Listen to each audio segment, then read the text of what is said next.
खत को जलता देखकर सारिम बहुत हल्का महसूस कर रहा था। जैसे जैसे खत जल रहा था वैसे वैसे सारिम की घुटन कम हो गई। सारिम ने गहरी सांस ली और कहा, माही, अलविदा। जहां भी रहो खुश रहो। तुम जहां भी रहो, कहीं भी बसो, बस इतनी सी ख्वाहिश है कि तुम खुश रहना। न मुझको किसी भी पल याद रखना, न मेरे दर्द को दोस्त तुम अपने जीवन में जगह देना। मैं तुमसे दूर रहकर अपनी उम्र काट लूंगा रजा। मैं अपनी जात से अपने दर्द बांट लूंगा रजा।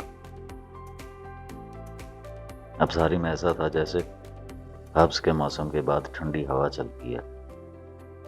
सारिम खुश और मुतमईन था। इधर मीरब ने रो रो कर अल्लाह से दुआओं में रात गुजार दी। या अल्लाह मेरी मदद फरमा दे। अगर सारिम नहीं है तो तू कादर मुतलक है। इसके दिल में मेरी जगह बना दे।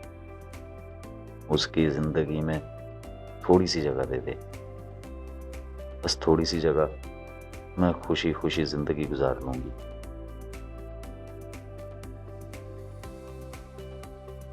मेरे मालिक, मेरे हक में एक बार कुन कह दे, फिर फायकून होने से कोई नहीं रोक पाएगा। या अल्लाह मदद फरमा। और अगर इस दुआ के बाद भी सारिम नहीं है तो फिर मेरे दिल से उसे निकाल दे। मुझसे उसकी मोहब्बत वापस ले ले।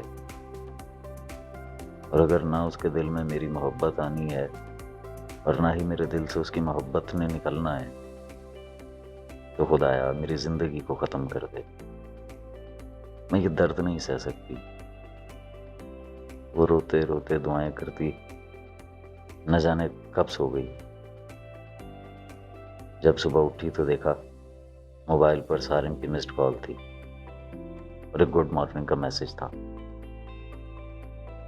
मीरब ने बैक कॉल की और सलाम दुआ के बाद बेसाख्ता कहा, या अल्लाह खैर, आज तो बहुत अच्छे मूड में हैं। लगता है अब आप सच में ठीक हो गए हैं। जी डॉक्टर साहबा, ये मरीज आज ही तो ठीक हुआ है। खैर तुम सुनाओ, अभी तक सो रही हो, आज हॉस्पिटल नहीं जाना क्या? मीरब बोली, सर और आंखों में बहुत दर्द है, उठा ही नहीं जा रहा। सारिम उसे छेड़ते हुए बोला, वाह, आज डॉक्टर ही बीमार है तो अब इलाज कौन करेगा? मीरब ने बेसाख्ता कहा, मीरब का इलाज उसके मसीहा के पास है और वो बेखबर है। ओहो, कितना बुरा है तुम्हारा मसीहा, जिसे अपने मरीज का पता ही नहीं। खबरदार, जो आपने मेरे मसीहा के लिए कुछ कहा तो मुझसे बुरा कोई नहीं होगा। अच्छा बाबा, नहीं कहता। अब उठो और फ्रेश हो जाओ, आज मैंने वापस जाना है, तुमसे मिलकर जाऊंगा। मीरब ने कॉल बंद की और फ्रेश होने चली गई। दोनों कल वाली जगह पर फिर से मिले, बहुत देर बैठे रहे और जुदाई का टाइम आ ही गया। मीरब ने नम आंखों से उसे रुखसत किया। कुछ दिन ऐसे ही गुजर गए। एक दिन मीरब के घर की डोरबेल बजी। दरवाज़ा खुला और अब्दुल्ला साहब और मरियम हाथों में फ्रूट, मिठाई और केक लिए अंदर आ गए। मीरब की मामा ने उनका इस्तकबाल किया और वो इन्हें जानती भी नहीं थी। मीरब की मामा का नाम आलिया साहिबा था, जबकि मीरब के बाबा का इंतकाल हो चुका था। उन्होंने अंदर आकर सामान मेज पर रखा और सलाम दुआ करके बैठ गए। आलिया साहिबा ने कहा, माजरत, मैंने आपको पहचाना नहीं। मरियम ने सब कुछ बता दिया। आलिया थोड़ी सी रिलैक्स हो गई। उन्होंने कहा, रुकें, मैं मीरब को बुलवाती हूँ। अब्दुल्ला साहब बोले, नहीं बहन, अभी रहने दीजिए। बहरहाल आलिया ने पूछा, बताइए कैसे आना हुआ? मरियम ने कहा, हम अपने बेटे सारिम का रिश्ता आपकी बेटी मीरब के लिए लाए हैं। उम्मीद है आप इनकार नहीं करेंगी। आलिया ने कहा, आपका शुक्रिया बहन, मगर ये बहुत बड़ा फैसला है और मैं ये फैसला तनहा नहीं कर सकती जब तक मीरब से मशवरा न ले लूं। मजीद बातचीत के बाद वो वापसी के लिए रवाना हो गए। इधर आलिया खुश भी थी कि देखने में तो बहुत माकूल लोग लग रहे थे, मगर मीरब माने तो कोई बात आगे बढ़ाई जाए। शाम को मीरब वापस आई तो आलिया साहिबा ने कहा, मीरब। जी मामा। बेटा, आज एक रिश्ता आया था तुम्हारा और मैंने हाँ कर दी। मामा, ये आपने क्या किया? मुझसे पूछना तो दरकिनार, बताया भी नहीं आपने और हाँ भी कर दी। आंसू उसकी आंखों तक आए मगर वो जब्त कर गई। मैंने कितनी दफा कहा है मुझे आपका सहारा बनना है, शादी नहीं करूंगी मैं, और इस तरह तो बिल्कुल भी नहीं। ये कहकर वो अपने रूम में जाने के लिए उठी कि अचानक मीरब के पांव पत्थर के हो गए और एक आवाज सुनी। कोई अब्दुल्ला और उनकी मिसेज आई थी रिश्ता लेकर, मगर चलो मैं इनकार कर देती हूँ। मीरब ने बेयकीनी की कैफियत में पूछा, कौन आया था? आलिया साहिबा ने कहा, कोई सारिम था, हॉस्पिटल में एडमिट रहा कुछ अरसा, उसी के वालिदैन थे। ये सुनना था कि मीरब ने जैसे बिजली भर गई, वो अपने रूम में भागी और जाते ही रूम को लॉक किया। पहले हंसी, फिर रोई, फिर रोते रोते कह लगाने लगी। सजदे में सर रखकर बहुत रोई और अल्लाह का शुक्र अदा किया। सजदे से सर उठाकर फोन निकाला और सारिम को कॉल मिलाई। हेलो सारिम। जी जाने सारिम। मीरब अभी भी रो रही थी। कुछ लम्हों बाद सारिम की आवाज आई, मेरे जीते जी ही सही तू मुस्कुराया कर,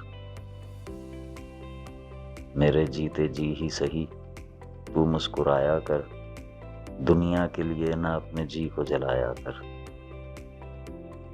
ना समझेगा कोई भी तेरा दर्द यहाँ, अपनी पलकों पे नाशकों को सजाया कर, सभी आस्तीन के सांप हैं कोई दोस्त नहीं, सभी को सब राज दिल के न सुनाया कर, बहुत कठोर हैं ये बातें ताने तंज, लेकिन वो जो मुमकिन तो सब्र से सह जाया कर, जीवन भी खुशी भी मेरा प्यार है तू, ऐसे रो रो के ना मुझको तड़पाया कर, समाज जालिम है तो क्या हुआ साथ हूं तेरे, ये बात तू अपने दिल को समझाया कर, तू बहुत मासूम है जो बुरा वक्त भी आए, बच्चों की तरह से मेरे पीछे छुप जाया कर, तुम तो शायर हो तुम नहीं समझोगे रजा, तुम तो शायर हो तुम नहीं समझोगे रजा, कहना आसान है आंसुओं को पी जाया कर। आखिरकार सारिम और मीरब का रिश्ता हो ही गया। शादी भी बहुत पुरवकार रही। सारिम आलिया साहिबा को अपने साथ ले आया। कुछ टाइम बाद इन्हें बेटी से नवाजा गया। इसका नाम उन्होंने माहा रखा। माहा बहुत खूबसूरत थी। ये कहना मुश्किल था कि शक्ल माँ पर गई है या बाप पर।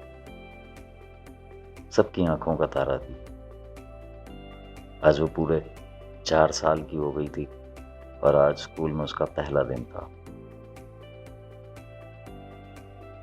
मीरब और सारिम गाड़ी से उतरे और माहा को गोद में उठाया और एडमिशन करवाने चले गए। एडमिशन के बाद मीरब उसे उसके क्लासरूम तक लेकर जा रही थी। सारिम ने माहा को जाते देखा तो उसे अपना बचपन याद आ गया और फिर बचपन का पहला प्यार याद आ गया। एक लहजे में सारी जिंदगी उसके दिल और दिमाग में दौड़ गई कि तभी मीरब का सवाल जहन में गूंजा, क्या मोहब्बत दोबारा हो सकती है? सारिम बड़बड़ाया,